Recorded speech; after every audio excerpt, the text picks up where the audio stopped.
11 അധ്യായം 1 മുതൽ 36 വരെയുള്ള വാക്യങ്ങൾ. അവശിഷ്ട ഭാഗം. അതിനാൽ ഞാൻ ചോദിക്കുന്നു, ദൈവം തന്നെ ജനതയെ പരിത്യജിച്ചു ഒരിക്കലുമില്ല.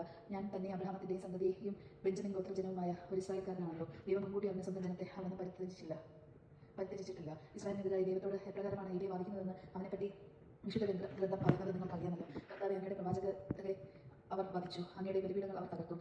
അവശേഷിക്കുന്നവൻ ഞാൻ മാത്രമാണ്. അവർ എൻ്റെ ജീവനെ തേടുന്നു. എന്നാൽ ദൈവം അവനോട് മറുപടി പറഞ്ഞത് എന്താണെന്നോ? ബാലിന്റെ മുൻപിൽ മുട്ടുകുത്താത്ത 7000 പേരെ എനിക്ക് വേണ്ടി ഞാൻ മാറ്റി നിർത്തിയിട്ടുണ്ട്. അപ്രകാരം തന്നെ കൃപയാൽ തെരഞ്ഞെടുക്കപ്പെട്ട ഒരു അവശിഷ്ട ഭാഗം ഈ കാലഘട്ടത്തിലുണ്ട്. അത് കൃപയാണെങ്കിലും പ്രവൃത്തികളിൽ അധിഷ്ഠിതമല്ല. കൃപയാലല്ലെങ്കിൽ കൃപ ഒരിക്കലും കൃപ ആയിരിക്കുകയില്ല. അതുകൊണ്ട് തന്നെ ഇസ്രായേൽ അന്വേഷിച്ചത് അവർക്ക് ലഭിച്ചില്ല, തെരഞ്ഞെടുക്കപ്പെട്ടവർക്ക് അത് ലഭിച്ചു. മറ്റുള്ളവരുടെ ഹൃദയം കഠിനമായി പോയി.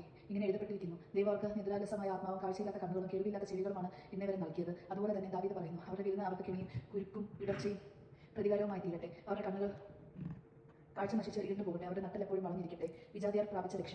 ആകയാൽ ഞാൻ ചോദിക്കുന്നു, അവർക്ക് കാലിടവിയത് വീഴുവാനായിരുന്നുവോ? ഒരിക്കലുമല്ല. ഇസ്രായേൽക്കാരുടെ പാപം നിമിത്തം വിജാതിയർക്ക് രക്ഷ ലഭിച്ചു. തന്മൂലം അവർക്ക് വിജാതിയരോട് അസൂയ ഉളവായി. അവരുടെ പാപം ലോകത്തിന്റെ നേട്ടവും അവരുടെ പരാജയം വിജാതിയരുടെ നേട്ടവും ആയിരിക്കുമെങ്കിൽ അവരുടെ പരിപൂർണത എന്തൊരു നേട്ടമാകുമായിരുന്നു. വിജാതിയരായ നിങ്ങളോട് ഞാൻ പറയുകയാണ്, വിജാതിയരുടെ അപ്പോസ്തലൻ എന്ന നിലയ്ക്ക് എൻ്റെ ശുശ്രൂഷയെ ഞാൻ പ്രശംസിക്കുന്നു. അതുവഴി എൻ്റെ കൂട്ടരായ യഹൂദരെ അസൂയാക്കാനും അങ്ങനെ അവരിൽ കുറേ പേരെങ്കിലും രക്ഷിക്കാനും എനിക്ക് ഇടയാകുമല്ലോ. എന്തുകൊണ്ടെന്നാൽ അവരുടെ തിരസ്കാരം ലോകത്തിന്റെ അനുരഞ്ജനമായെങ്കിൽ അവരുടെ സ്വീകാര്യം വൃത്തിയിൽ നിന്നുള്ള ജീവനല്ലാത്ത മറ്റെന്തായിരിക്കും?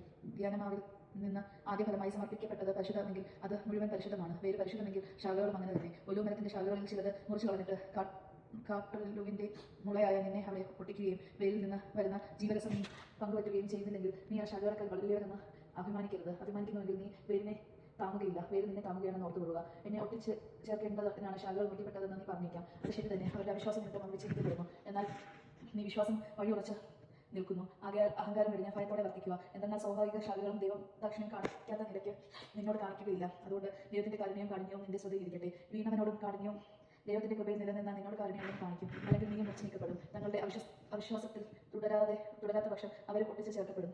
അവരെ വീണ്ടും ഒട്ടിച്ച് ചേർക്കാൻ ദൈവത്തിന് കഴിയും. വനത്തിന്റെ ഒലിവ് മരത്തിൽ നിന്ന് നീ മുറിച്ച് എടുക്കപ്പെട്ടു. കൃഷി സ്ഥലത്തെ നല്ല ഒലിവിന്മേൽ പ്രകൃതി സഹജമല്ലാത്ത വിധം ഒട്ടിക്കപ്പെടുകയും ചെയ്തു. അങ്ങനെയെങ്കിൽ ഈ സ്വാഭാവിക ശാഖകൾ അവരുടെ കൈത്തണ്ടിൽ വീണ്ടും ഒട്ടിക്കപ്പെടുക എത്രയോ യുക്തം.